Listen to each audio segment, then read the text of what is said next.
Hi everyone, here we've got ASUS ROG Phone 3 and let me share with you how to update apps on this device. So first of all, make sure that you are connected with a Wi-Fi, for example, and then we can enter the Play Store. So simply tap on this app. Now we have to tap on this three bars icon in the left upper corner and tap on My Apps and Games.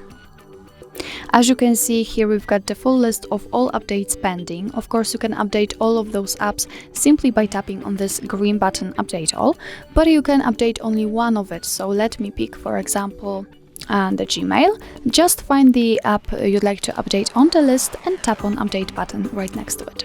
As you can see, it immediately disappears, but after going back to the very top of the list, you can see that this app right now it is downloading, and after that your device will successfully install it and update.